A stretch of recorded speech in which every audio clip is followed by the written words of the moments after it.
Bonjour à nouveau, chers amis internautes. Le quotidien béninois d'information générale et d'analyse, l'informateur titre en manchette ce matin, marché financier. Le Bénin réalise un nouvel exploit. Le Trésor public a mobilisé 25 milliards de francs CFA ce jeudi 9 juin 2022. L'article a retrouvé à la page 3.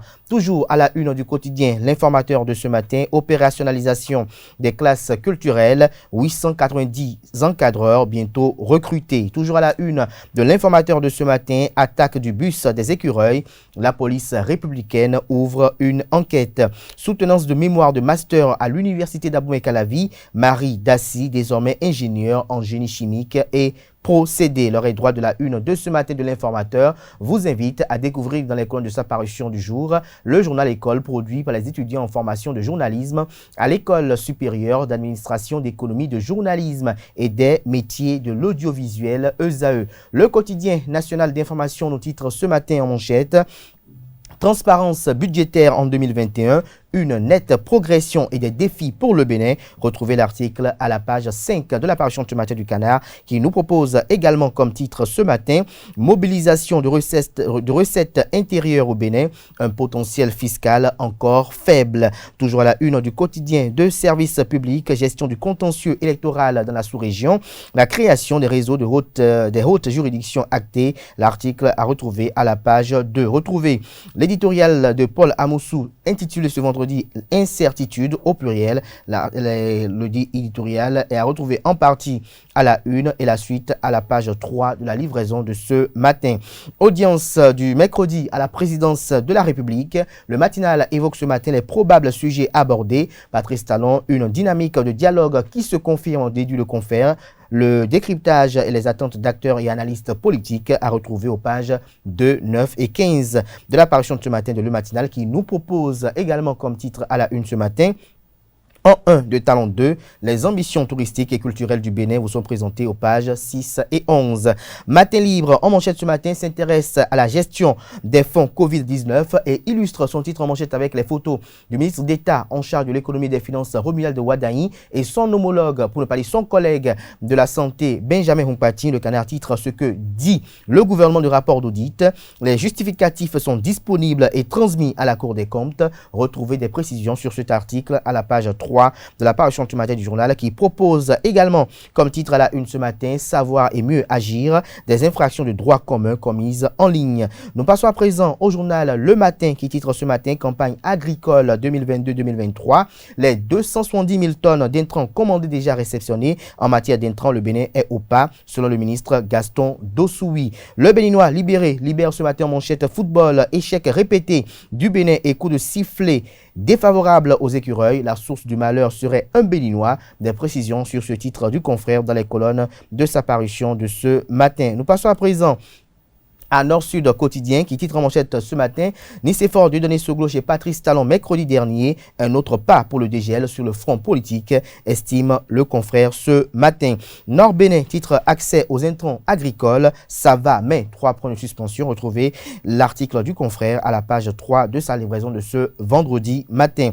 Le journal Le Potentiel titre en manchette ce matin: polémique autour des fonds et questions des fonds Covid et questions d'actualité au gouvernement.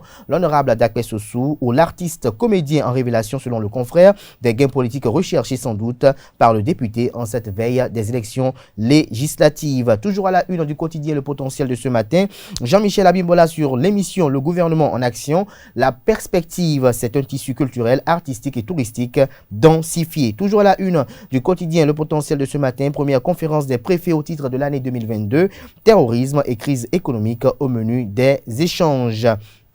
Le journal d'Abarou titre ce matin: première conférence des préfets au titre de l'année 2022. Les questions sécuritaires dans le pays retiennent les attentions. Le Chasseur Info: détection et promotion de talents au Bénin. Les classes culturelles s'ouvrent dès la rentrée scolaire 2022-2023. La photo du ministre de la Culture, du Tourisme et des Arts, Jean-Michel Abimbola, est mise à la une pour illustrer le titre. Mise en terre de 300 plans, le recteur Avlessi en offensive environnementale au centre universitaire d'Adjara, comme Dominique, le chasseur info ce matin à la une. Un ancien ambassadeur au sujet des législatives de 2023, le verrou des 10% doit être maintenu, communique le Soleil Bénin Info ce matin. De qui s'agit-il? Des détails à la page 3 de sa parution de ce matin. Nous passons à présent au quotidien, l'affiche du jour, gestion des fonds Covid-19 au Bénin, les explications de l'exécutif attendu devant le Parlement. Ceci en cohérence à la question adressée par l'honorable député Dakpe Soussou. La presse du jour titre ce matin, célébration de la journée de la Russie, l'offensive russe en Ukraine comme une légitime défense. Des précisions dans les colonnes de la parution ce matin du journal. Notre époque titre ce matin en manchette éliminatoire Cannes 2023, deuxième journée, les écureuils tombent, les supporters encore plus. Phoenix Info titre ce matin, campagne agricole 2022-2023, d'importantes quantités d'intrants, la preuve que tout est prévu pour une campagne réussie selon le confrère. Nous passons à présent au journal La Loupe qui titre ce matin, soutenance de thèse en sciences de l'ingénieur Joël Coty, désormais docteur en génie civil mécanique. Sa thèse porte sur la valorisation des coques de noix de palmiste dans la construction des routes à faible trafic. Il entre dans le cercle des docteurs de l'université d'Abomey-Calavi, de l'université de Limoges en France et de l'université d'Abomey-Calavi. Le journal Flash Info titre ce matin, irrégularité dans la gestion des fonds Covid-19. L'honorable Dakpe Soussou demande des comptes au gouvernement. Nous passons à présent au quotidien La Cime de l'info pour finir ce matin. Développement à la base. Le docteur Jean Abalo lance une opération dénommée Ilukoya ou non la souffrance. Ilukoya. J'y arrive enfin, c'est en ago ou non à la souffrance. Une opération à impact positif à l'endroit de toutes les couches sociales. Voilà l'essentiel à retenir de la une des journaux de ce matin. Merci pour l'attention. Nous passons à présent au bulletin matinal d'information de ce matin sur Free Matin.